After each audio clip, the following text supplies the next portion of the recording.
Sebagai orang Kristen, mengenal Tuhan adalah kewajiban kita. Dan bagaimana caranya agar kita dapat mengenal Tuhan? Yaitu dengan cara mempelajari akan firman-Nya. Melalui Alkitab, yang adalah dasar keimanan kita sebagai orang Kristen, tentunya akan menjadi pekerjaan dan tanggung jawab kita untuk kita boleh dapat membaca, dan kita perlu untuk mendalami akan firman Tuhan, sehingga bagaimana kita bisa mempelajari Alkitab kita menunjukkan bagaimana kita bisa mengenal Tuhan kita.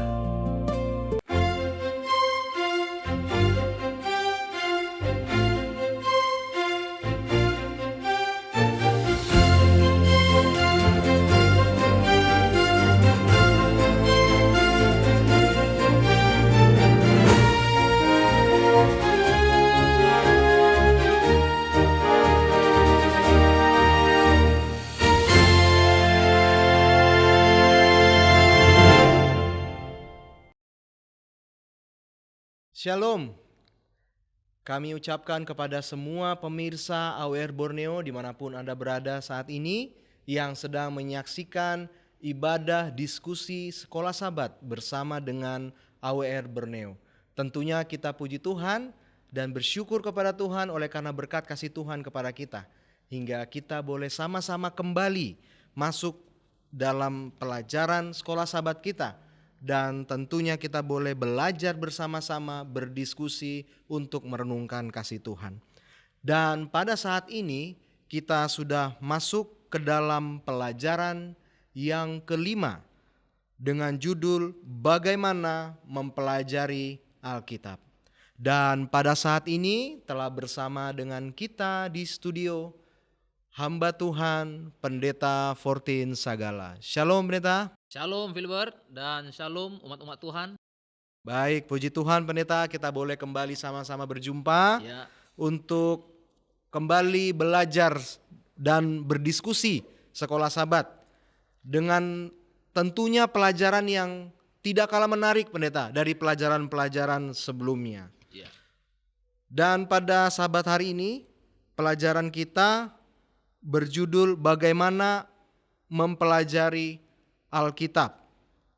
Dan di dalam ayat hafalannya Yesaya 55 ayat 11, demikianlah firmanku yang keluar dari mulutku. Ini pelajaran hari Sabat ya. Ia tidak akan kembali kepadaku dengan sia-sia, tetapi ia akan melaksanakan apa yang kukehendaki dan akan berhasil dalam apa yang kusuruhkan kepadanya. Yesaya 55 ayat 11. Sebelum kita akan memulai, mari kita sama-sama berdoa. Bapa kami yang bertahta di dalam kerajaan sorga, pada saat ini kami akan belajar, merenungkan, dan mendiskusikan pelajaran sekolah Sabat. Kami memohon urapan Roh Kudus Tuhan kepada kami, sehingga pelajaran ini menjadi kekuatan, motivasi, dan pengetahuan bagi kami, sehingga ini boleh mengingatkan kami selalu untuk selalu datang mencari Tuhan. Terima kasih Tuhan, ampuni segala kesalahan dan dosa kami. Di dalam nama Yesus Kristus kami sudah berdoa. Amin. Amin. Baik Pendeta. Ya. Saya akan antarkan pelajaran kita untuk pelajaran pekan ini. Dicatat di pelajaran pengantar di hari Sabat ini dibilang bahwa ditanya, pikirkan kembali ketika pertama kali kita menerima Alkitab ya. Saya nggak tahu Pendeta apakah masih ingat mungkin pertama kali Pendeta menerima Alkitab. Nah, kira-kira Pendeta masih ingatkah? Itu udah lama sekali. Saya ingat itu saya terima Alkitab baru ya, khusus diberikan ke saya itu waktu saya selesai dibaptis tahun 93. 1993 ya, waktu saya SMP waktu itu. Ya, itulah pertama sekali kita punya Alkitab sendiri yang baru, ya kan? Dan saya masih ingat sampulnya warna coklat. Oke, masih ingat sampai sampulnya Pendeta ya. Puji Tuhan nih.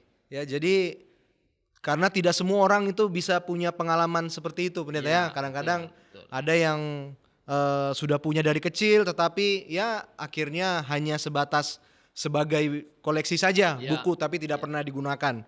Bahkan kapanpun menerima Alkitab itu lupa ya pendeta ya.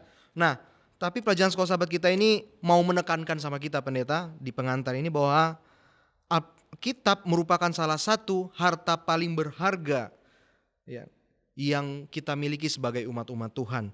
Dan sebagai orang-orang Kristen, pengikut Yesus Kristus tentunya Alkitab adalah menjadi dasar iman kita supaya kita lebih mengenal Tuhan. Dan pada pekan ini kita akan mempelajari cara-cara praktis katanya untuk mempelajari firman Allah dengan lebih baik. Kalau saya melihat pendeta bahwa sepertinya ya seakan-akan pelajaran ini bisa dibilang wah ini terlihat ya pendeta ya, wah mudah ini ya pelajarannya kita tinggal baca. Tetapi apakah seperti itu? Kalau kita tidak baik-baik memahami, maka mari sama-sama kita belajar pada saat ini. Baik, kita masuk ke dalam pelajaran yang pertama pendeta. Iya. Di sini dikatakan bahwa waktu ya mungkin menjadi pertanyaan yang terbenak di dalam hati kita ya. Sebenarnya kalau kita mau bilang mencari waktu bisa saja kapan saja, tetapi pendeta, kira-kira nih kapan sih waktu yang tepat kita untuk bisa belajar firman Tuhan ini? Ya baik, terima kasih ya. Jadi sebenarnya pelajaran kita dalam satu pekan ini yang kita pelajari ini ya, bagaimana mempelajari Alkitab. Saya percaya bahwa hampir semua kita sebenarnya sudah melakukan ini ya, sudah melakukannya. Hanya sekarang kita perlu kita sekarang perlu mengevaluasi apakah yang kita lakukan selama ini itu sudah sesuai dengan yang diharapkan oleh penulis ini, karena penulis ini menuliskannya sesuai dengan pemikirannya atas tuntunan Roh Kudus. Ya, inilah langkah-langkah yang cukup baik untuk dilakukan. Nah, sekarang sebagaimana yang saya katakan tadi, hampir semua kita sudah melakukan. Saya pikir hampir semua kita sebagai orang Kristen, ya setidak-tidaknya kita pernahlah membaca satu ayat Alkitab. Iya kan? Satu ayat Alkitab gitu. Nah, jadi pelajaran kita ini ingin mengajak kita ya untuk mengenal lebih jauh itu buku yang kita terima itu ya. Terserah ya, kalau saya dari tahun 1993 yang lalu, mungkin ada teman-teman yang baru 10 tahun yang lalu, ada yang baru 5 tahun lalu, mungkin ada yang baru kemarin gitu. Ya kan, menerima ini Alkitab ini ya, menerima Alkitab ini. Terlepas dari berapa lama Anda menerima Alkitab itu, ya belum tentu mereka yang lebih lama menerima Alkitab, mereka lebih merasakan manfaat dari Alkitab itu. Ya kan? Karena seperti tadi yang Philip katakan, bisa saja saya contohnya dari tahun 1993 waktu saya dibaptis, saya sudah terima Alkitab. Tapi itu hanya sebagai koleksi gitu ya kan? Nah, hanya sebagai koleksi. Jadi kadang Alkitab ini di rumah sebagian ya, tidak semua. Di rumah sebagian orang-orang Kristen itu seperti kemunculannya itu seperti gerhana matahari gitu ya, jarang-jarang munculnya gitu ya. Dia hanya tersimpan, kadang muncul kalau mendekat-dekat Desember. Itu dia muncul muncul itu debunya itu sudah mulai nanti dibersihkan gitu ya. Nanti dekat-dekat dia di bulan Januari dia mulai masuk lagi, merapat lagi dia gitu ya. Dia merapat lagi di rak buku itu dan tersusun rapi ya. Nah, jadi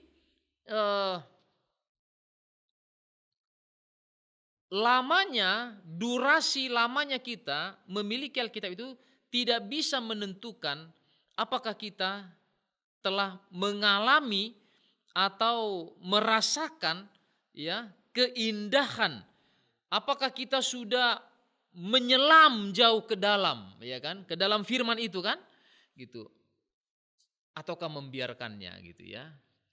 Nah, itu sebabnya penulis pelajaran sekolah sahabat kita ini mengajak kita ya dengan sebuah pertanyaan.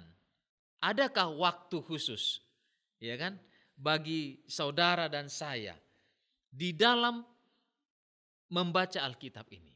Oke, saya biasanya itu kalau pagi-pagi itu ya jam 4.30 alarm saya itu selalu berbunyi gitu ya. Artinya ya untuk membangunkan saya, membantu saya untuk terbangun gitu. Ya. Ya walaupun tidak selalu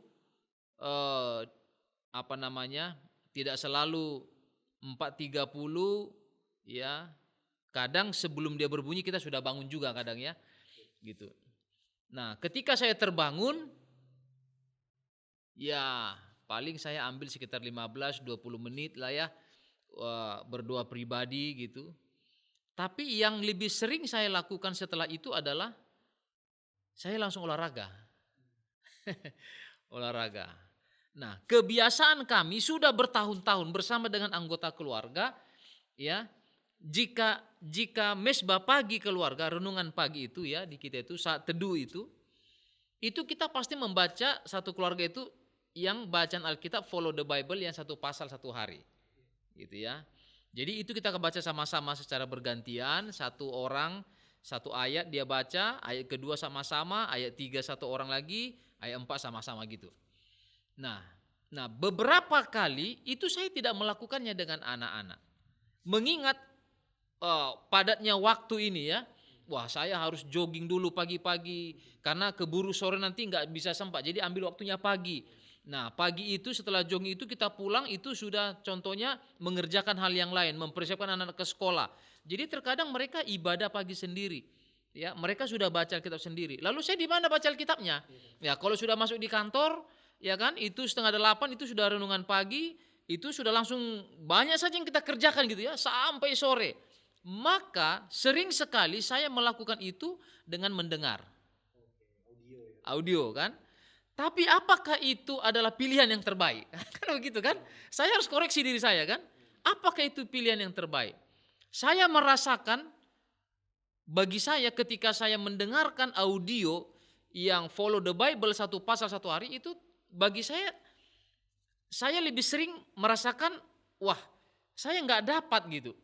Habis terdengar semua gitu ya. Satu pasal itu habis terdengar gitu. Tapi karena kita sambil berjalan, kadang lari kecil, ya kita melihat ada orang naik motor, kadang pas kita fokus ke sana itu yang audio itu kan terlewatkan dia sekilas gitu ya. Tadi apa dibilang yang sebelum fokus. Ini ya? Itu ya kan? Iya. Nah, akhirnya saya menyelesaikan mendengarkan bacaan Alkitab itu, tapi saya nggak mendapatkan. Artinya saya tidak menemukan sesuatu ya yang dapat membuat hidup saya semakin lebih baik. Meskipun satu pasal itu saya dengarkan selesai. Sama halnya ketika kita membaca Alkitab di rumah pun, kadang ini kan bisa saja anak-anak terlambat bangun. Ya, jadi kalau terlambat bangun tetap kita bilang tidak boleh berangkat ke sekolah kalau belum ibadah pagi. Ya kan? Jadi tetap kita ibadah pagi, tapi kadang sambil melihat jam gini ya kan? Orang sambil baca Alkitab di sana dia lihat jam. Ya kan? Apakah satu pasal itu terbaca dengan baik? Terbaca.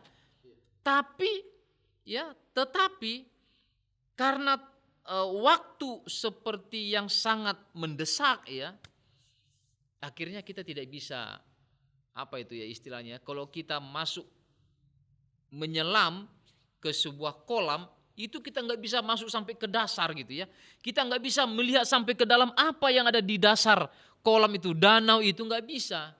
Kenapa? Karena begitu masuk basah langsung keluar gitu. Nah ini yang ditekankan oleh penulis pelajaran sekolah sahabat ini, bahwa waktu, menentukan waktu, menetapkan waktu khusus untuk membaca firman Tuhan itu sangat penting. Ya kan? Jadi membaca firman Tuhan itu, teman-teman, pemirsa AWR Borneo, tidak hanya sekedar memenuhi tuntutan, udahlah, yang penting aku sudah mendengar audionya lah. Ya kan? Yang penting aku sudah bacalah, ya kan? Kan sering sekali kita membaca Alkitab itu hanya sekedar untuk memenuhi, jangan sampai absennya kosong. Nah, gitu ya kan. Jadi nanti ketika ditanya, udah baca Alkitab? Sudah. Ya kan? Nanti waktu ibadah ada absensinya itu, wah, dicentang itu. Dicentang ya kan. Jadi sering sekali kita membaca Alkitab bukan untuk memenuhi kebutuhan kita, tapi hanya sekedar untuk memenuhi persyaratan saja. Ya kan? Padahal Alkitab itu memiliki mutiara-mutiara yang sangat indah, yang jika dipelajari dengan baik, kita dapat menemukan sesuatu hal yang baru setiap saat. Ya kan? Meskipun kita membaca kalimat-kalimat yang sama, tapi akan ada selalu mutiara-mutiara yang indah, akan ada selalu hal-hal baru yang kita temukan ketika kita terus mendalami akan firman Tuhan.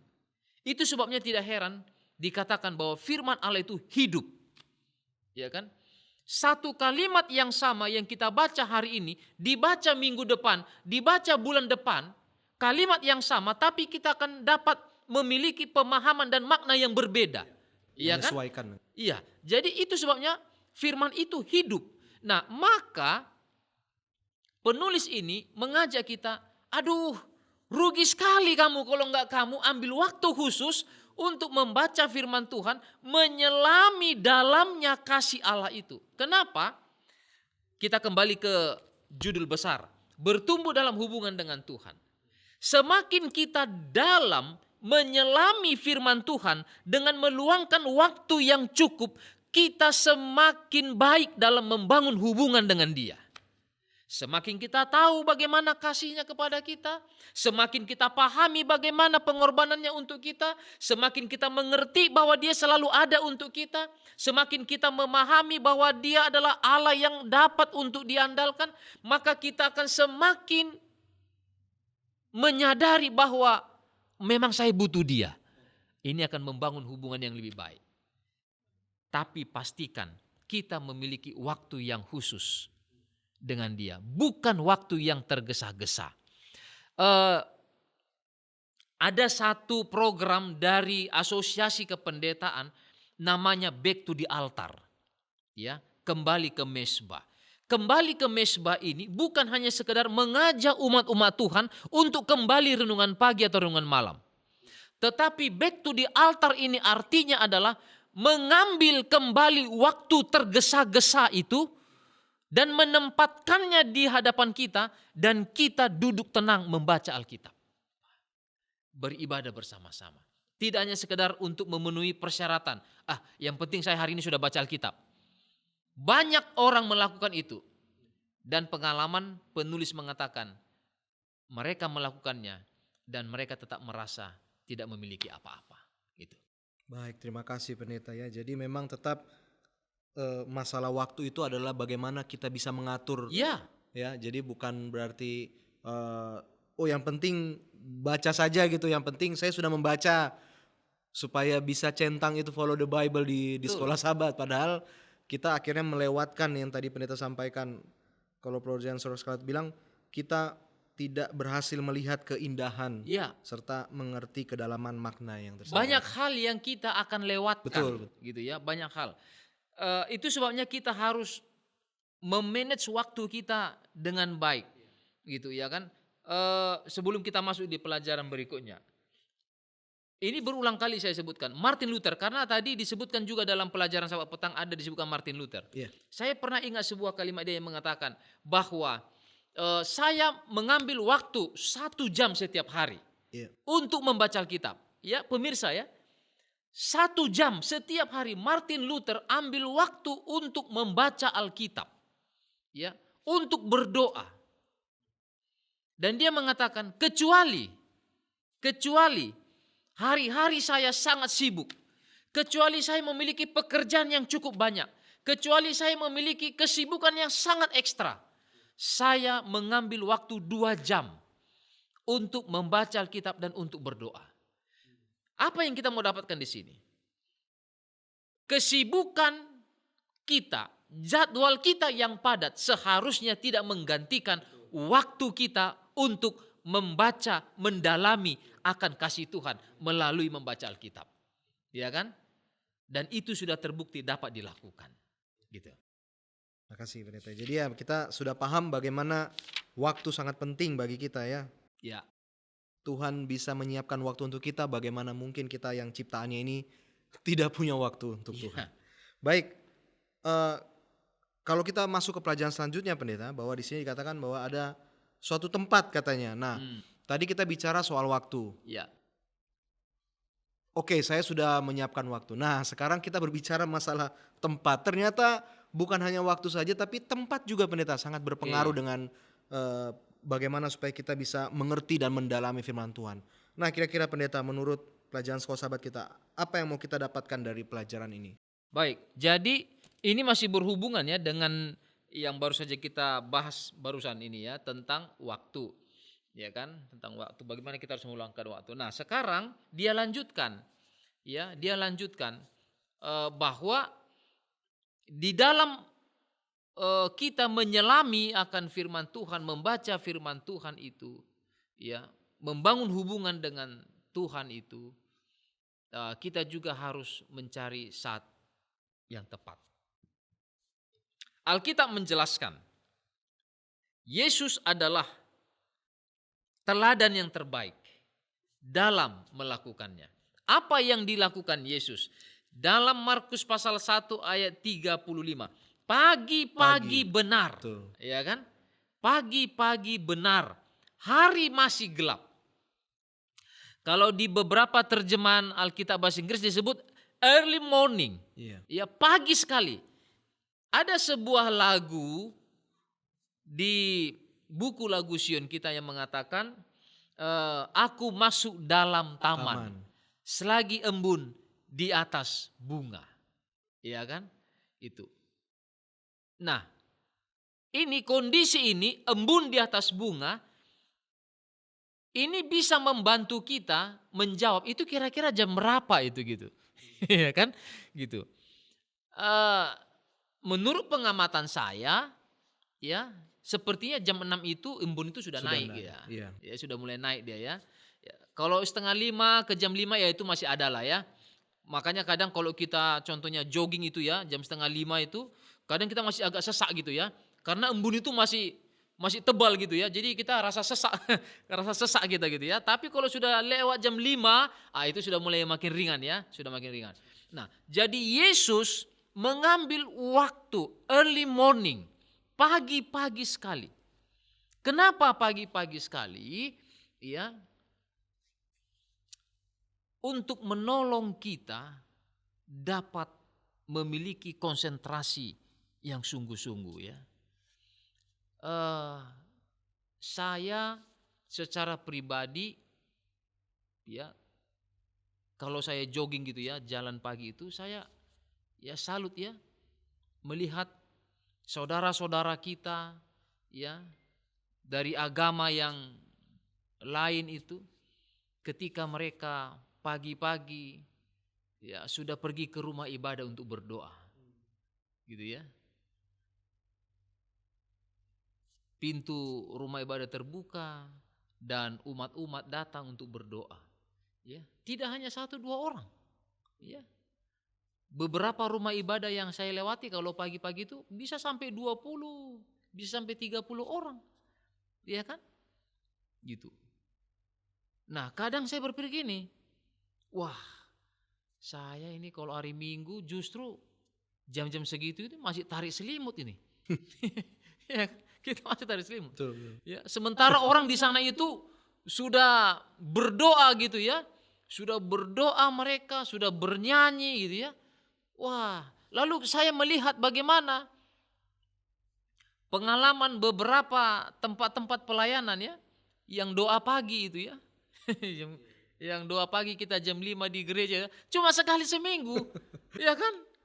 Kadang gak habis jari di tangan itu menghitung ya kan? Betul. Cuma sekali seminggu. Ya teman-teman kita yang lain itu, ya kan tiap hari itu. Ya kan? Tiap hari. Jadi kadang saya berpikir gini, wah, kalau saya berada pada posisi mereka, jangan-jangan saya nggak bisa ini ya, ya kan? Ini sekali seminggu aja kita nggak kuat gitu, ya kan? Apalagi ini setiap hari. Tetapi apa yang Alkitab ajarkan? Apakah sekali seminggu? Enggak, tiap hari. Yesus tiap hari melakukannya. Kenapa? Karena dia tahu ketika dia datang kepada Bapanya, ya, jauh sebelum matahari terbit, di tempat yang sunyi, dia dapat merasakan kedekatan yang sangat dalam dengan Bapanya itu. Kenapa harus di tempat yang sunyi? Ya, karena itu ya kita lah ya, supaya bisa menolong kita lebih berkonsentrasi. Ya, kadang kita kalau berdoa itu tutup mata aja, kadang pikiran kita itu kesana kemari gitu ya. Oh, apalagi buka mata. Oh, pas lagi orang lewat, kita ikuti tuh dia kemana itu pergi gitu ya. Ya, jadi apa yang mau diajarkan di sini adalah bahwa meskipun kita tidak selalu memiliki tempat yang khusus, gitu ya, tapi carilah tempat yang terbaik. Gitu. Pelajaran kita bilang boleh di tepi danau, sama seperti Yesus di tepi danau Galilea, ya, boleh juga di lereng bukit, ya, boleh di mana saja engkau berada. Dalam seorang penulis buku rohani yang bernama Ellen White mengatakan, tidak ada tempat yang terlalu buruk bagi engkau untuk bercakap-cakap dengan Tuhanmu. Ya kan? Kalau Anda bisa memiliki waktu atau tempat yang baik, yang khusus, itu sangat bagus. Tapi jika engkau tidak memiliki tempat yang khusus, bukan berarti menjadi alasan tidak berdoa. Iya kan? Kenapa? Karena seorang penulis rohani itu tadi yang saya sebutkan itu mengatakan tidak ada tempat yang terlalu buruk bagi engkau untuk bercakap-cakap dengan Tuhan. Ya. Jadi bagi kita seorang pekerja, enggak perlu pulang ke rumah masuk ke kamar. Di ruangan kerjamu pun engkau bisa. Ya kan? Ketika jam istirahat ataupun di sela-sela pekerjaanmu menundukkan kepala sejenak, ya biar 1-2 menit, ambillah waktu. Kalau kamu punya tempat yang khusus di tempat pekerjaan, itu cukup bagus. Tapi kalaupun tidak, ya bukan berarti tidak bisa. Di mana saja engkau dapat melakukannya. Sama seperti yang dilakukan Yesus. Dia melakukan di mana tempat yang terbaik. Dia rasa dia boleh bertemu dengan Tuhannya. Ya. Dikatakan di dalam pelajaran kita ini. Ya. Jika Yesus membutuhkan waktu khusus seperti ini, dia adalah anak Allah, apalagi kita. Ya kan? Apalagi kita yang lahir sudah dalam dosa, begitu nongol di dunia ini, dunia sudah berdosa, ya. Jika dia, Yesus, anak Allah, membutuhkan waktu khusus untuk bertemu dengan Bapanya, untuk memulai hari-harinya, betapa lebih lagi kita membutuhkannya. Itu sebabnya ajakannya, carilah wajahku. Ya kan? Firman Tuhan dalam kitab Mazmur itu, carilah wajahku. Kenapa? Karena memang kitab Injil Yohanes mengatakan, karena di luar aku, kamu gak bisa berbuat apa-apa. Gitu. Jadi kamu harus datang kepadaku. Bagaimana caranya? Membaca Alkitab, berdoa, cari waktu yang khusus untuk bertemu dengan dia. Baik Pendeta, terima kasih untuk jawabannya. Jadi ideal ya, Tuhan tuh memberitahukan kepada kita, memberikan teladan melalui Yesus Kristus. Sangat-sangat ideal bagaimana supaya kita bisa datang kepada Tuhan. Mungkin kalau sedikit saya memberikan pengalaman juga kami, apalagi kalau di kampus dulu, kalau di Ungklap ya biasa ada prayer garden, di Unai juga ada. Ya biasanya tuh kalau kita datang ke sana, ada yang berpasang-pasangan ya. Dalam tanda kutip ya, berdoa datang kepada Tuhan dengan pergumulan-pergumulan mereka bersama-sama begitu ya. Jadi luar biasa kita difasilitasi oleh beberapa organisasi kita, khususnya di kampus kita tuh mewadahi tempat prayer garden itu untuk bisa kita datang untuk berdoa di sana. Ya, Baik. Satu lagi Iya, sebelum kita masuk di pelajaran berikutnya. Boleh saja bagi teman-teman umat-umat Tuhan, pemirsa AWR Borneo. Boleh saja mungkin kita belum pernah melakukannya. Maka pelajaran kita mengatakan, mari kita melakukannya. Karena ada banyak hal yang kita akan dapatkan. Itu tadi ya, ketika kita menyelami kedalaman firman Tuhan, kita akan menemukan betapa luasnya kasih-Nya, betapa dalamnya pengorbanannya. Itu akan menolong kita untuk terus membangun hubungan dengan Dia. Ya, kapan saat yang terbaik untuk kita mulai melakukannya? Sekarang, bukan nanti, tapi sekarang gitu. Baik, terima kasih pendeta. Baik, kita lanjut ke pelajaran selanjutnya ya. Di sini ada sebuah pertanyaan ini yang menjadi pertanyaan saya juga secara pribadi. Meskipun Anda tidak perlu menjadi seorang ahli teologi untuk mempelajari Alkitab, bagaimana Anda bisa mempelajarinya secara mendalam? Karena tentunya ketika kita belajar Alkitab, ada mungkin pemahaman-pemahaman yang terkadang kita harus butuh bantuan gitu pendeta ya. Iya. Butuh supaya kita diberikan penjelasan yang lebih lagi agar kita bisa lebih mengerti. Kira-kira pendeta bagaimana caranya supaya kita ini juga bisa memahami itu secara mendalam untuk pendalaman Alkitab ini? Baik, terima kasih ya. Pendalaman Alkitab ya, bagaimana caranya kita ya, meskipun Anda tidak perlu menjadi seorang ahli teologi ya untuk mempelajari Alkitab, bagaimana kita bisa mempelajari secara mendalam? Kitab Timotius mencatat bahwa ya, kitab 1 Timotius mencatat bahwa para penulis Alkitab mereka menuliskan itu berdasarkan tuntunan Roh Kudus. Gitu ya. Jadi semua penulis-penulis Alkitab kurang lebih 40 orang ya, para penulis Alkitab dari latar belakang yang berbeda, ada petani, raja, ada prajurit ya, dokter dan lain sebagainya. Kurang lebih 40 orang dengan berbagai macam jenis pekerjaan. Kurang lebih 1500 tahun Alkitab itu ditulis.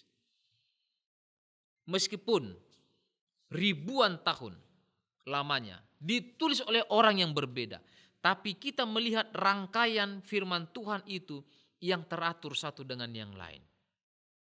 Kenapa itu bisa terjadi? Kitab Timotius menjawab, karena pengarangnya satu, yaitu Roh Kudus. Jadi apa yang dituliskan oleh para penulis itu adalah hasil buah pikiran Roh Kudus. Maka bagaimana caranya kita untuk dapat memahami firman Tuhan Alkitab ini yang adalah buah pikiran dari Roh Kudus, Allah itu sendiri? Tidak ada cara lain, harus undang Dia juga hadir bersama-sama dengan kita. Iya kan? Tidak ada cara lain. Gitu. Kalau contohnya saya membaca buku karangan yang ditulis oleh saudara Filbert, ya kan? Tidak ada cara lain yang lebih baik untuk memahami buku itu kecuali saya membacanya bersama-sama dengan si pengarangnya. Ya kan? Maka saya akan mendapatkan apa maknanya, apa definisinya, arahnya kemana, tujuannya apa, ya kan? Manfaatnya apa, itu akan didapatkan lebih baik. Maka langkah yang pertama agar kita dapat dapat memahami ya, mendalami Alkitab dengan baik, langkah pertama itu adalah undanglah Roh Kudus hadir bersama-sama dengan engkau. Kita tidak akan pernah bisa memahami firman Tuhan ini. Kita tidak akan pernah bisa memahami kedalaman kasih Allah yang tertulis dalam Alkitab tanpa kita didampingi oleh Roh Kudus. Itu sebabnya banyak sekali orang salah menafsirkan, salah memahami, salah memaknai firman Tuhan. Iya kan? Kenapa? Karena dia membaca Alkitab dengan membawa pikirannya, bukan membawa pikiran Roh Kudus. Sehingga dia membaca Alkitab itu, lalu dia mencoba untuk mengaplikasikannya, menerjemahkannya sesuai dengan pikirannya. Maka terjadilah kekeliruan ya, di sana sini. Langkah yang pertama itu adalah kita harus mengundang kuasa Roh Kudus hadir dalam diri kita ketika kita mempelajari firman Tuhan, mengundang dia melalui doa. Ya kan? Kalau saya nggak tahu ya sekarang karena sudah beberapa tahun saya tidak beli Alkitab.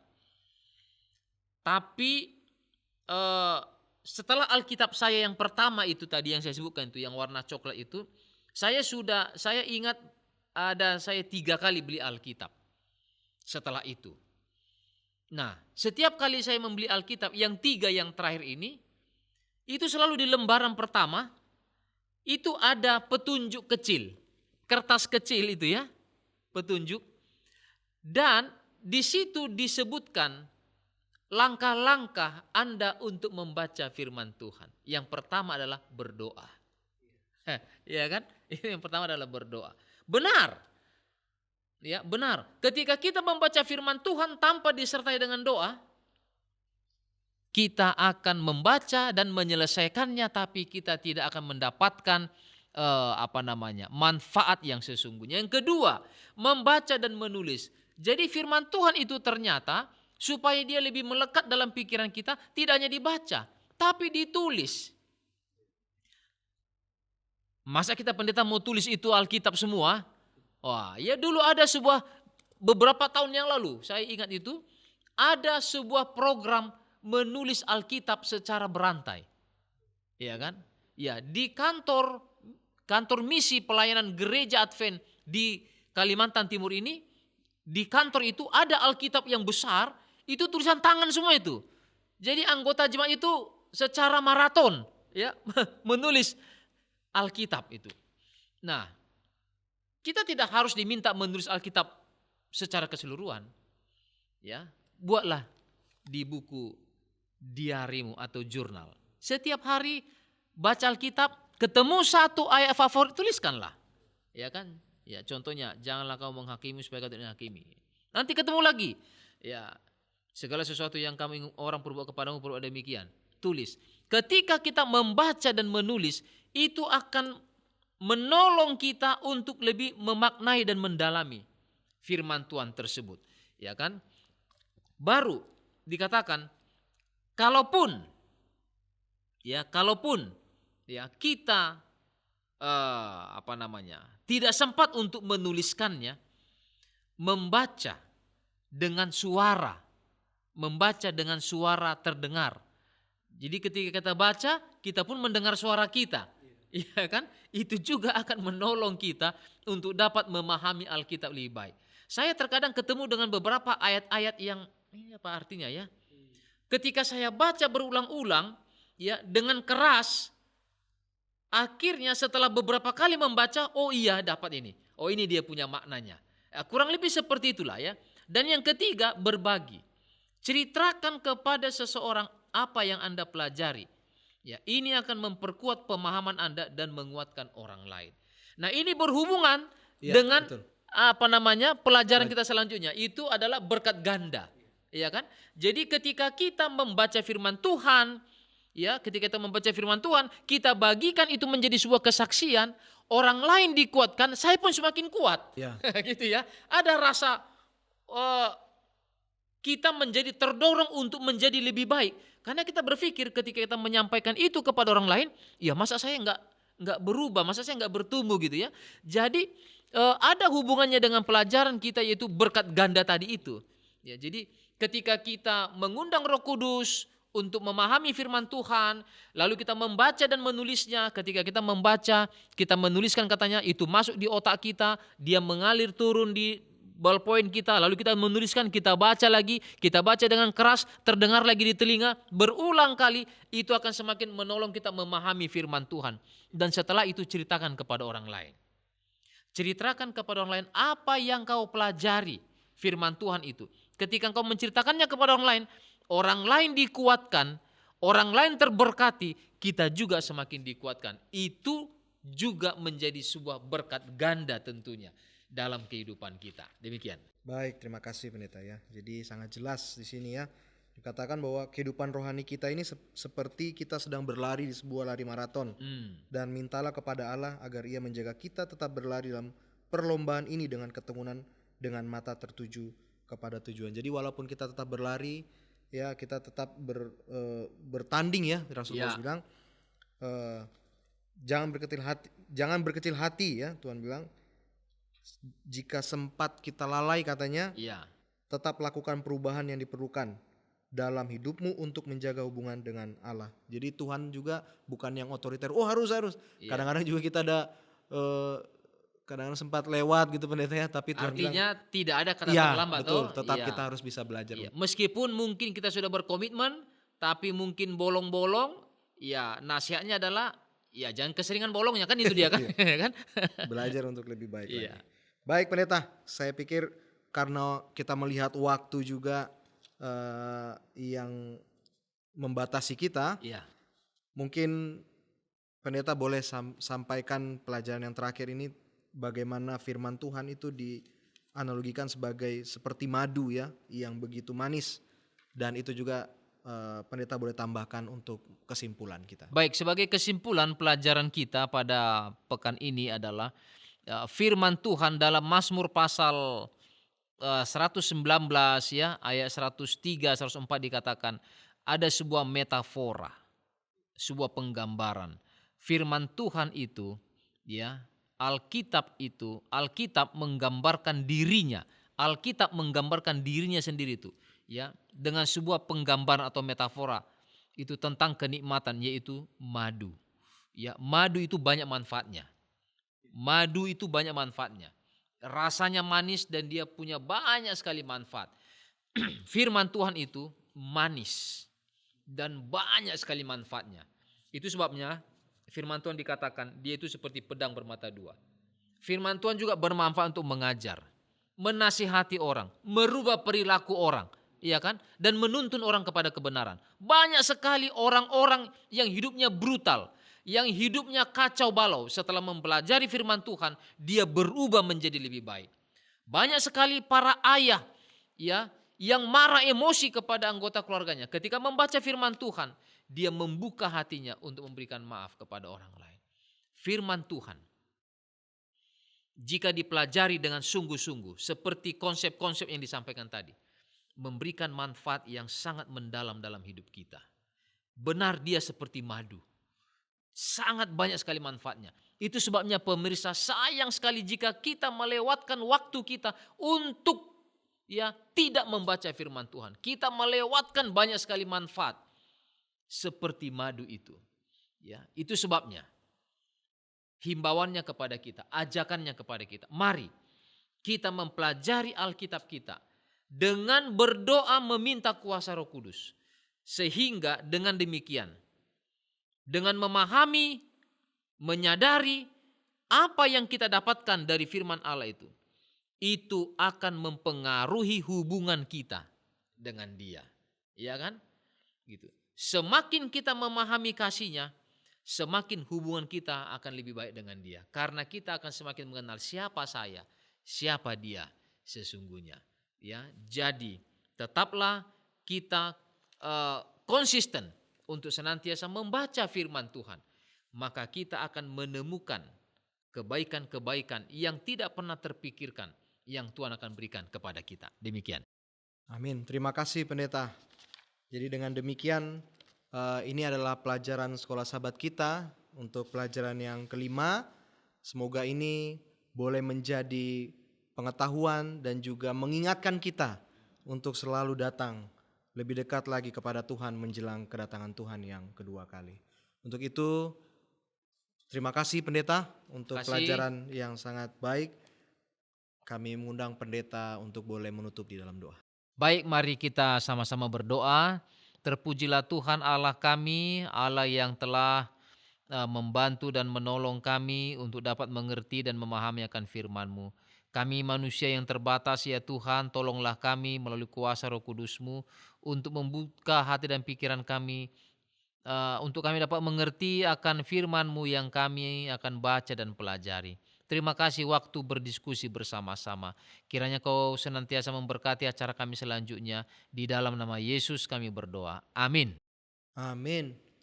Baik pemirsa Aware Borneo dimanapun Anda berada, dengan demikian acara diskusi Sekolah Sahabat kita akan berjumpa kembali di pelajaran yang selanjutnya. Sampai jumpa, Tuhan memberkati kita semua.